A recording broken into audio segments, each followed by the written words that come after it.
이 프로그램은 42-15 노던 블러바드 166가 플러싱에 위치한 뉴욕 효신장로교회 협찬입니다. 자연의 모든 것과 인간의 모든 관계와 나를 둘러싼 모든 것이 다 내가 하고 싶어서 내가 할 능력이 있어서가 아니라 그저 하늘의 은혜요, 주님의 은총이기 때문에 그 감사를 말하지 않을 수 없어서 함께 나눴는데, 그 많은 감사 가운데 자연에 대한 감사, 하늘의 은혜에 대한 감사, 주변에 대한 감사, 나를 둘러볼 때의 감사, 절망이 많은 세상에서 희망을 갖게 하신 하나님 앞에 감사, 시기, 질투, 미움, 다툼 많은 세상에서 그래도 여전히 사랑이라는 것을 주제로 해서 우리의 삶을 살게 하시니 감사. 이 절망 속에서 헤어날 수 없었던 우리의 지난날의 모습, 또는 계속 그런 일들이 일어날 때에도 그런 데서 우리를 구원해 주신 하나님의 은혜에 대한 감사. 누가 나를 구원해 줄 수 있고, 누가 나를 대신해서 죽음을 가질 수 있고, 누가 나를 그렇게 은혜로 인도할 수 있고, 질병으로부터의 구원, 가난으로부터의 구원, 수많은 근심, 걱정으로부터의 이런 모든 구원의 문제, 인생에 피할 수 없는 질문들이 몇 가지 있습니다. 첫째는 내가 누구냐? 나를 둘러싼 이 세계는 도대체 어떻게 이루어진 것인가? 나는 이 세상을 어떻게 살아야 될 것인가에 대한 질문을 제법 생각이 있는 양심적인 사람들은 합니다. 그런데 예수 믿는 사람들은 그런 질문에서 한 차원 높은 질문을 하면서 삽니다. 내가 어떻게 해야 이 하나님의 은혜를 입을 수 있나? 내가 이렇게 많은 허물과 죄가 있는데도 불구하고 천국을 소망할 수가 있다는 것 무엇인가? 내가 받은 구원이 이렇게 너무나 고마운데 나는 그러면 이 고마운 은혜를 어떻게 갚으며 살아갈 수 있나? 이건 좀 더 깊은 신앙의 사람들이 가지고 있는 질문입니다. 그런데 이런 모든 질문에 창조주에 대한 설명 없이는 대답은 불가능합니다. 하나님의 사랑을 떠나서는 대답할 수 없는 것, 그것이 질문의 내용입니다. 오늘 오후 6시에 아름다운 찬송을 들을 텐데 오랜 세월이 지나도 들으면 들을수록 너무 감동적인 이야기. 이 세상의 메시아로 오신 하나님의 아들이신 그리스도의 메시아로 오신 핸델의 그 기가 막힌 곡을 듣고 마음에 큰 감동을 받은 조셉 하이든이 성경을 읽으면서 나도 뭔가 남기고 싶은 작품이 있다면, 사람들의 마음속에 하나님께 영광을 돌리고 싶은 작곡을, 창세기를 쫙 읽으면서 기도하는 가운데에 만들어낸 이 기가 막힌 천지창조의 오라토리오, 이 노래. 오늘 창조주에 대한 설명 없이는 우리는 인생은 그냥 수수께끼 같은 삶을 사는 겁니다. 예수 그리스도 하나님의 사랑, 그분의 그 헌신적인 희생적인 십자가의 사랑, 그거 빼놓으면 우리는 사랑이라는 말의 구체적인 예를 들 수가 없는 겁니다. 수많은 문학 작품들, 수많은 희생적인 삶을 살다간 인생들의 그 모든 배후에는 하나님의 사랑과 은혜, 예수 그리스도의 십자가의 사랑, 그분이 현실적으로 이 세상에 오신 것, 그것 빼놓고는 어떤 작품도, 어떤 노래도, 어떤 인생도 참 의미를 찾을 수가 없다는 겁니다. 12월은 크리스마스를 향하여 나가는 계절입니다. 한 인간과 온 인류를 밝힌 그리스도의 오심, 그분의 생애, 그 땅에, 이 땅에 그를 보내신 우리 하나님의 놀라운 섭리와 계획. 그런데 온 인간이 창조주 하나님의 사랑을 받고 예수 그리스도의 십자가의 은총을 입고 그렇게 사는 사람들의 은혜를 입고 이 세상 사람들이 살아가는데, 근데 사람들이 그 하나님을 잊어버립니다. 망각합니다. 세상에 크리스마스라는 말은 크라이스트라는 말과 섬긴다, 경배한다, 메스라는 말이 합쳐져서 크리스마스입니다. 그래서 우리는 그날을 기뻐하는 겁니다. 그런데 사람들이 그래요. 크리스마스에서 예수 이름 빼라. 성탄절에서 특정 종교를 언급하지 마라. 그래서 크리스마스를 그냥 크리스마스를 말하지 않고 할로데이라고 그래요. 아버지를 모시고 아버지 생일입니다. 아버님 어서 오세요가 아버님에 대한 좋은 음식을 놓고 아버님을 은혜를 언급하고 있는데 밖에서 온 사람들이 야 생일 먹고 마시는 건 좋은데 너네 아버지 이름 대지 마라. 그렇게 말하면 그게 말이 되는 얘기예요? 아버지의 생일에 많은 음식을 차려놓은 이유는 아버지 때문이에요. 근데 크리스마스 때에 예수를 말하지 마라. 특정 종교를 언급하지 마라. 그리고 그냥 휴일이라 그러자. 그런 모습에 우리 기독교인들도 조금씩 물들어가는 거예요. 크리스마스에 주님을 빼놓으면 어떻게 하자는 거예요? 앞으로는요, 조지 워싱턴 버스데이에 조지 워싱턴 이름 대지 마라 그럴 거예요. 아브라함 링컨 버스데이에 아브라함 링컨 잊어버려라. 그냥 먹고 놀자. 휴일이니까. 그럴 거예요. 마틴 루터 킹 버스데이에 우리 마틴 루터 킹은 빼버리자. 세상이 좀 그렇게 돼가고 있어요. 우리는 정신 차려야 합니다.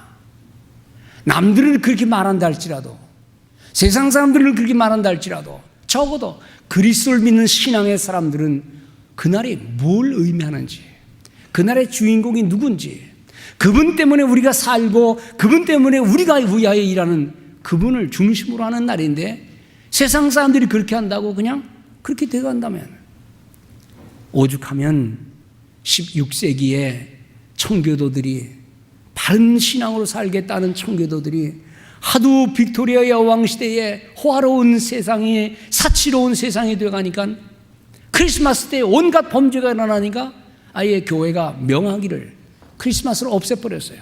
지키지 말라 그랬어요. 그건 하나님을 모독하는 날이다.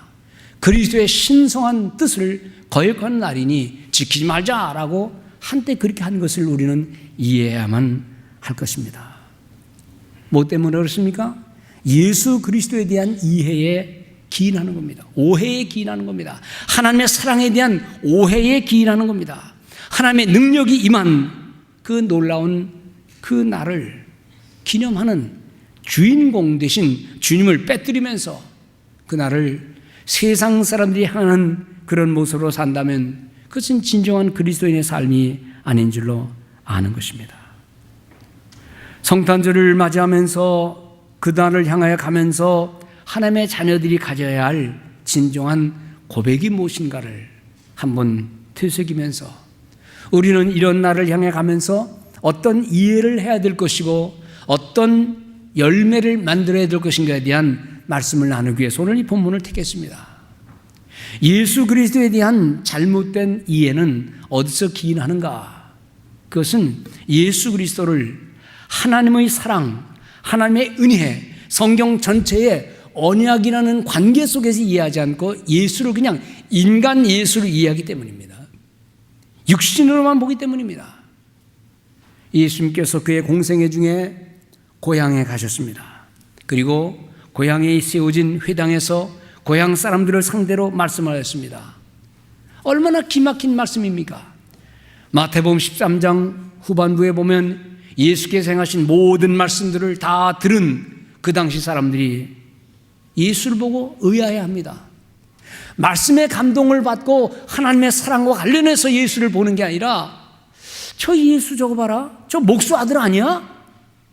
지 엄마가 마리아 아니야? 지 형제들을 우리가 아는데 야고보, 요셉, 시몬, 유다 다 형제들인데 근데 저 말이 어디서 나온 거야?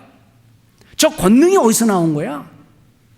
다 우리가 그 식구 내력을 다하는데 하면서 하나님 말씀을 받아들이진 않아요. 예수 그리스도를 구세주로 받는 게 아니에요.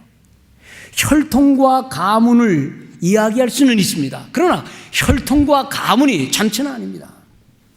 여러분들 가운데 저처럼 시골 출신 무명의 집안에서 그냥 촌놈으로 자랐는데 하나님의 은혜로 배웠어요. 깨달았어요. 경험을 통해서 많은 사람과의 관계를 통해서 많은 지식을 얻게 되었다고 가정합시다. 굉장한 지혜를 가졌다고 생각합시다. 고향에 내려갔는데 고향 사람이 하는 말이 저 녀석 저거 어릴 때 코 흘리기였어. 저 오줌 싸기였어.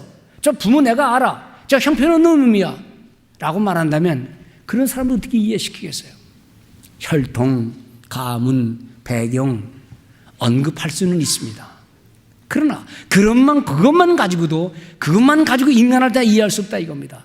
인간도 그렇다면 하물며 하나님의 본체이신 우리 주님께서 이 세상에 오셔서 하나님의 심정으로 인생의 모든 무거운 죄를 다 해결하기 위해서 오셨는데 사람들이 기껏 하는 말이 부모는 내가 아는데 저거 엄마 말이 안 돼. 저거 누군데 라고 말하면서 그 고귀한 말씀을 받지 못했다면 얼마나 불행한 일이냐 이겁니다. 예수의 고향 사람들은 그분과 하나님과의 관계를 상실했어요. 육신적인 모습으로만 사람을 이해했지 영적인 관계를 이해하지 못했어요. 인생의 죄의 문제를 이해하지 못했어요. 더구나 서기관들, 바리새인들, 대제사장들은 자기들의 인기가 떨어질까 봐 예수를 어떻게든지 비하시키려고, 그리고는 그가 귀신을 쫓아낼 때에 저건 제일 큰 귀신 들렸나 보다, 금식할 때에 저건 왜 이렇게 먹질 않아, 죄인들과 먹으면 저건 먹기를 탐하는 사람이야, 도무지 예수를 이해하려고 하지 않는 모습입니다. 하기야 제자 가운데 한 사람인 가룟 유다도 자기가 꿈꾸던 이상이 있었어요. 저 선생을 통해서 뭔가 뒤집어지고 세상을 뭔가 변화시킨 다음 자기도 뭔가 한 자리 차지할 줄 알았을겠죠. 그런데 하는 일이 그저 가난한 사람 먹이고 병 고쳐주고 여전히 빈자로 사니까 그게 자기의 기대에 어긋나니까 예수를 그냥 팔아버린 거예요. 오늘날 사람들은 예수 그리스도를 이해할 때에 인간적으로 이해합니다. 좀 배운 사람들은 예수를 4대 성인 중에 한 사람으로 이해합니다. 하나님의 사랑과 인생의 모든 허물을 인간을 지으신 하나님의 섭리의 관점에서 인생을 구원하시고자 하는 하나님의 그 넓고 큰 사랑으로 예수를 이해하지 못하고 그저 자기들의 관점에서 이해합니다. 석가모니 선생님이나 공자 선생님이나 마오베토 선생님이나 다 하나님의 넓고 큰 사랑 가운데서 그 빛을 찾다 자기 나름대로 뭔가를 말할 뿐이지 그들이 말한 진리는 올바른 것이 아니라는 겁니다. 오늘 누가 이 세상의 역사를 주관하는가? 누가 인생의 삶의 문제를 예견하는가? 누가 인생의 죄를 끄집어내고 그 죄를 용서하려고 하는가? 인생의 흐트러진 길을 바로 가게 하는 그 인생의 주인이고 우주의 주인이신 그 하나님의 모습. 사람들이 그리스도를 뭐라고 말하든 우리 성경의 사람들은, 믿음의 사람들은 분명한 고백을 해야 됩니다. 주님께서 제자들에게 물었습니다. 얘들아, 사람들이 나를 누구라 그러더냐? 아주 훌륭한 선지자라 그럽니다. 어떤 사람은 세례 요한이 다시 살아났다 그러기도 하고 예레미야라 그러기도 하고 선지자 중에 위대한 사람이라 그러는데 그때 주님께서 말씀합니다. 그래? 그러면 너희는 나를 누구라 그러냐? 세상 사람들은 예수 그리스도를 4대 성인 중에 한 사람으로 본다든지 좋은 일을 한 사람으로 말한다든지 하는 그 세상 사람의 말이 중요한 게 아니라 주님 우리에게 말씀하시는 것은 너는 나를 누구라고 하느냐?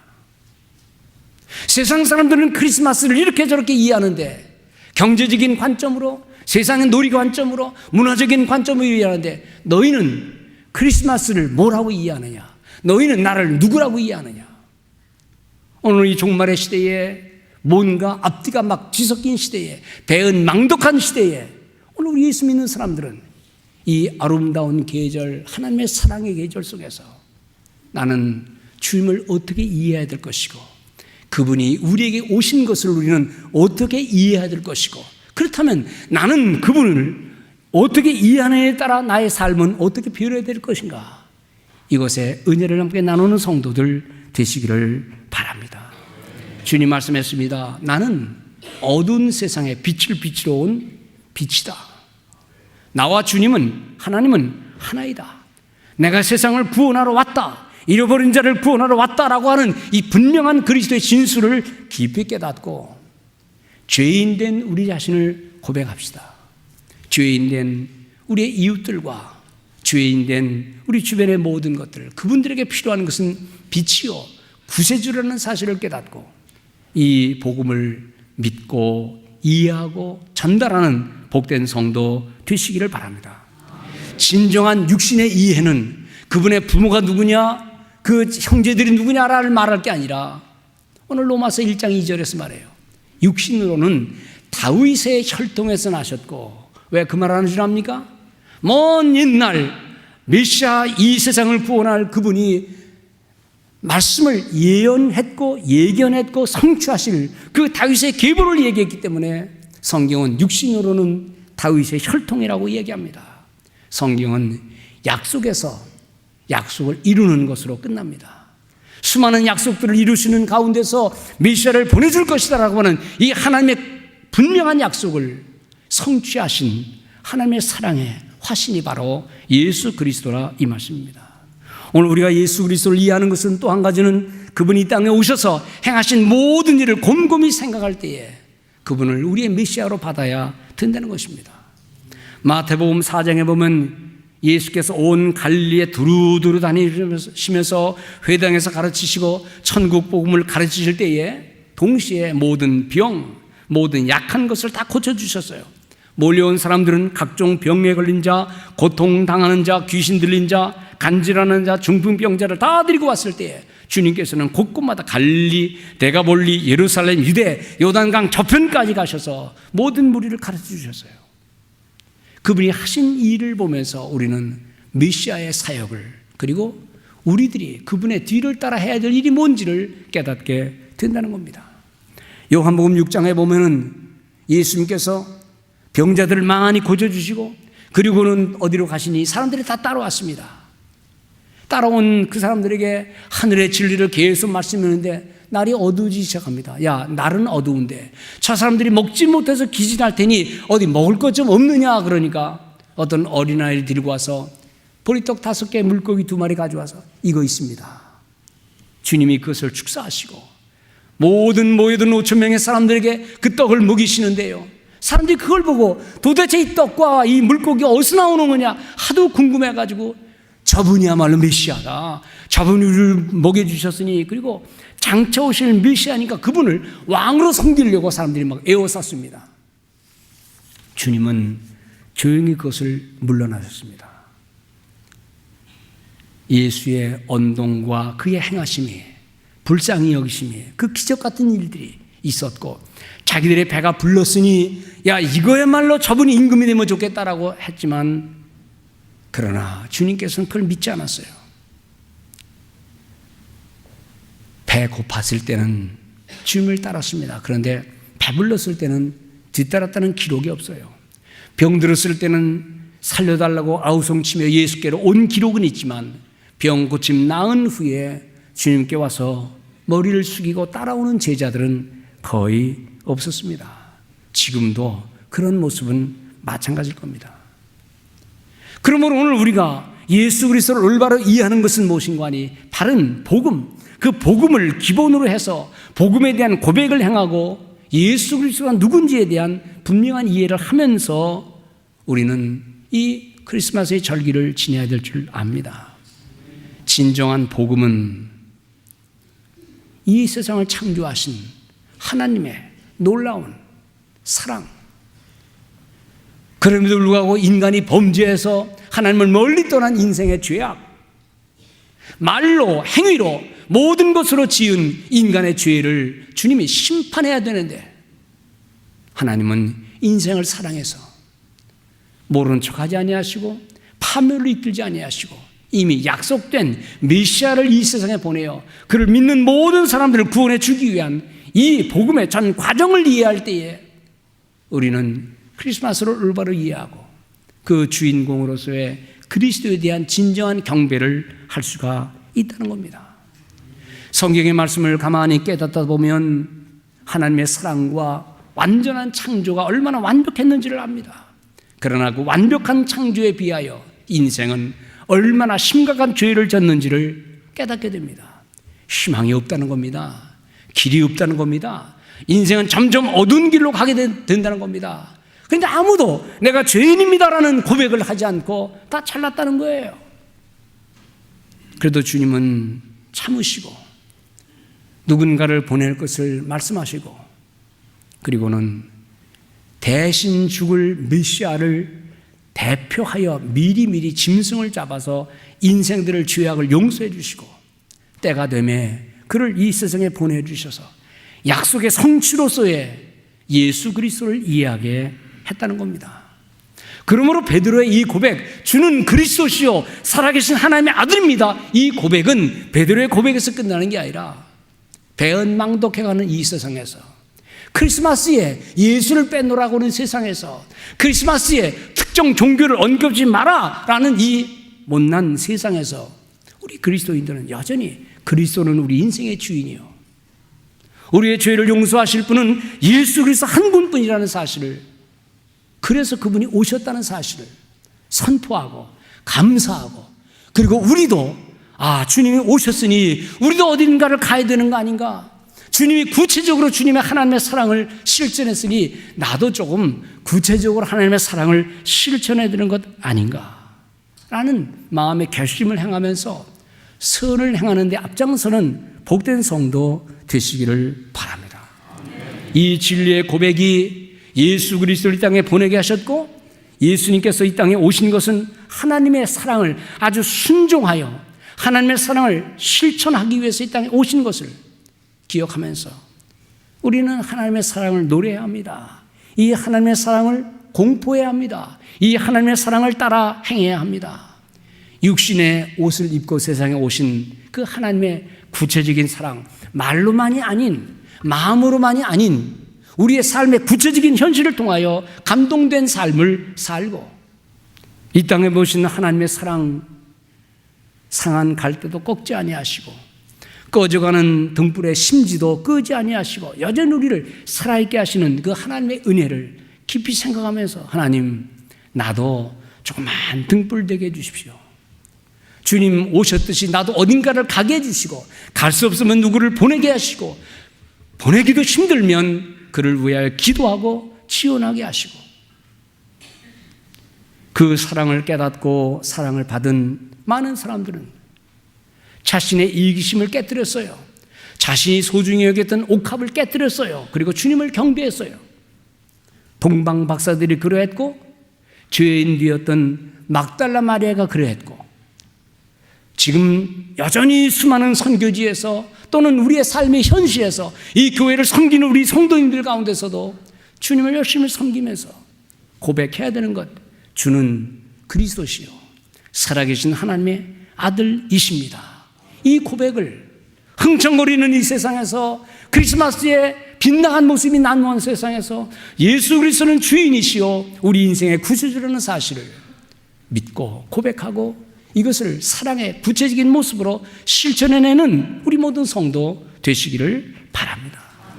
핸델의 메시아가 수많은 사람들에게 감동을 주어서 조셉 하이든이 이 천지 창조를 통하여 인생의 모든 것은 하나님의 손 안에 있다, 우주의 모든 것들과 작은 새소리 하나, 흐르는 물소리 하나도 하나님의 손 안에 있다는 사실을 창세기를 읽으면서 감동했어요. 성탄 축하 음악회뿐만 아니라 이 크리스마스의 계절 속에서 우리가 얼마나 하나님의 사랑을 깊이 깨닫게 되고, 허물 많은 우리를 위해서, 죄 많은 이 세상을 그냥 내버려두지 않고 하나님 누군가를 보내서 회개하게 만들고, 새 사람 만들고, 희망차게 만들고, 질병과 어두움과 희망 없는 것 같은 세상에서 그래도 예수가 희망이요, 그래도 말씀이 희망이요, 그래도 교회가 희망이요, 이 믿음의 고백을 행하도록 인도하시는 하나님의 사랑에 감동하면서 기쁨과 즐거움으로 살아가는 성도 되시기를 바랍니다. 아멘.